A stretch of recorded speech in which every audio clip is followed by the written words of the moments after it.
Warahmatullahi wabarakatuh. Selamat pagi, salam sejahtera untuk kita semua. Pertemuan ke-6 untuk mata kuliah komunikasi bisnis akan membahas tentang wawancara kerja. Nah, dalam kaitan dengan wawancara kerja, ini hal yang merupakan hal yang sangat terpenting.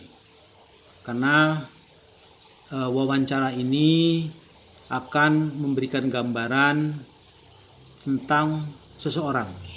Karena tidak cukup dari hanya suatu resume atau CV yang disampaikan, itu kita bisa melihat pelamar atau orang yang akan kita wawancara itu sebut adalah ramah, lembut, cekatan, atau dia pas dengan pekerjaan. Nah, sebagai contoh perusahaan besar Microsoft itu tidak menyerahkan untuk wawancaranya kepada seorang human resources specialist, tapi oleh manajer yang bersangkutan dengan bidang tugas yang formasinya kosong. Nah, Mama direktur produksi dia akan mewawancari calon-calon manajer produksi. Demikian juga dengan manajer software akan mewawancarai calon-calon untuk teknisi software. Nah, apabila Anda diwawancarain, nah maka hal yang terpenting adalah bagaimana kita melakukan persiapan dalam kaitan dengan wawancara. Formasi apa yang akan kita isi? Atau pekerjaan akan dimasuki. Lalu kita bisa membayangkan atau memperkirakan pertanyaan-pertanyaan seputar pekerjaan apa saja yang nanti akan ditanyakan. Nah, wawancara ini merupakan suatu pekerjaan sifatnya formal meeting ya, di mana perusahaan dan pelamar bertanya dan bertukar informasi untuk mengetahui lebih jauh tentang masing-masing. Nah, untuk mencapai sukses dalam wawancara, maka pelamar harus mempersiapkan diri dan mengetahui proses wawancara. Nah, banyak jenis atau teknik wawancara yang bertujuan untuk mengevaluasi berbagai aspek dari pelamar. Ini tergantung kepada kebutuhan. Nah, kemudian saya ingin menjelaskan tentang jenis tipe wawancara. Banyak sekali jenis tipe wawancara, tapi di sini saya hanya membuat semacam 10 saja ya. Yang pertama adalah yang disebut dengan structured interview atau wawancara terstruktur. Nah, ini biasanya pada tahap screening, kemudian open-ended interview. Ini wawancara terbuka atau yang tidak terbatas. Nah, ini yang sedikit lebih formal ya. Namun wawancara dalam hal ini pelamar agak bicara bisa lebih bebas ya. Nah, kemudian ada yang namanya group interview. Di sini adalah wawancara yang kelompok. Nah, di mana perusahaan mewawancari beberapa pelamar secara bersamaan untuk mengetahui bagaimana mereka berinteraksi, saling membantu atau saling memberikan salam atau komunikasi lainnya yang sebenarnya ini menjadi suatu unsur penilaian. Kemudian ada lagi namanya stress interview. Yang namanya stress ya, wawancara stress ini dibuat untuk mengetahui bagaimana pelamar bisa mengatasi keadaan stres. Ini yang biasanya untuk jabatan atau kualifikasi jenis terutama di ATC ya, di bandara itu. Nah, itu situasinya kadang-kadang kan memerlukan stres. Nah, di sini ada beberapa teknik dalam kaitan pewawancara untuk melakukan stress interview. Bisa dia diam, kemudian dia melemparkan kunci, bisa menginterupsi, bisa mengkritik penampilan dan lain-lain. Nah, kemudian ada lagi namanya wawancara video. Nah, ini biasanya digunakan dalam rangka untuk menghemat biaya. Nah, di sini banyak perusahaan-perusahaan besar ini melakukan wawancara melalui video conference. Ya, biasanya kepada perguruan tinggi atau untuk pusat-pusat kursus yang dilakukan bersamaan untuk diwawancarai. Kemudian ada namanya behavior interview atau wawancara perilaku. Nah, ini yang berfokus kepada masa lalu dan kemudian bagaimana kita memprediksi masa depan.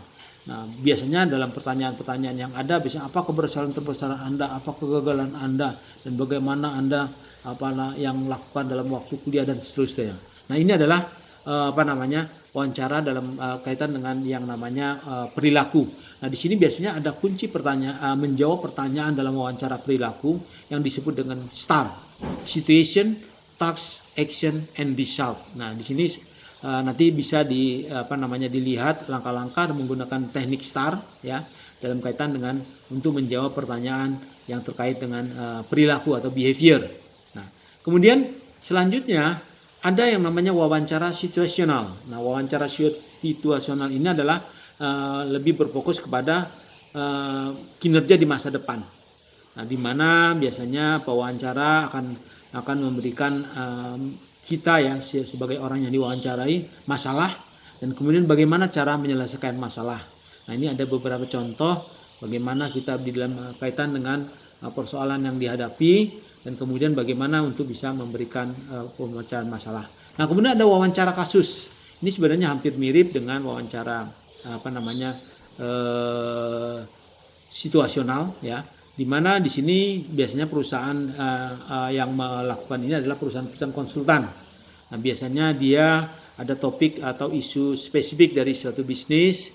Nah, di mana pewawancara yang akan menanyakan bagaimana cara pelamar itu atau yang diwawancarain itu bisa menyelesaikan kasus tersebut.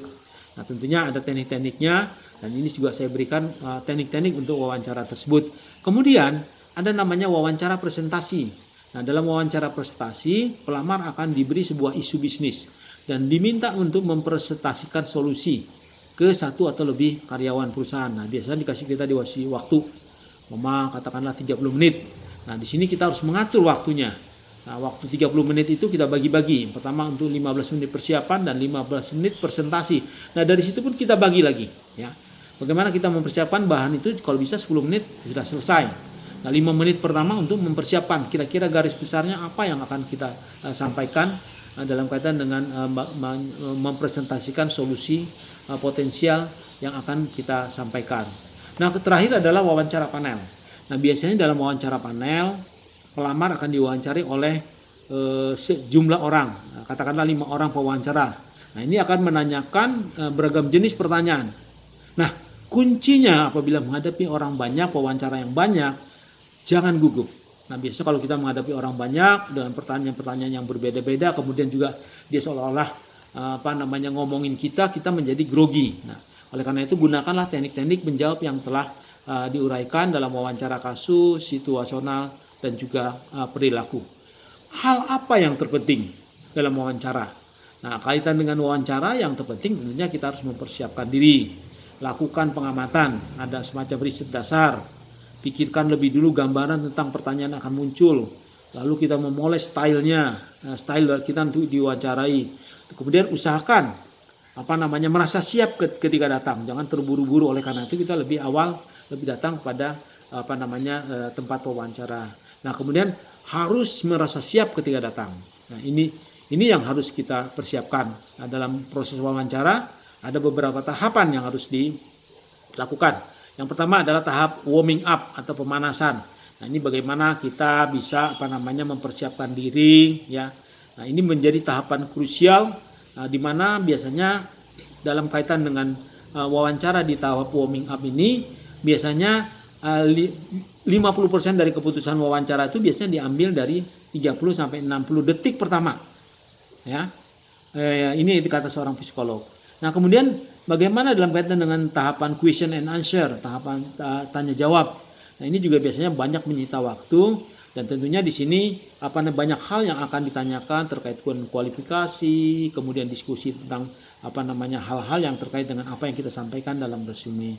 Kemudian tahap akhir. Nah, ini juga penting ya, karena tahap akhir ini pada menit-menit akhir biasanya akan dilakukan evaluasi ya terhadap apa yang telah dilakukan dalam proses wawancara tersebut. Demikian yang bisa saya sampaikan. Wabillahi taufiq wal hidayah. Wassalamualaikum warahmatullahi wabarakatuh.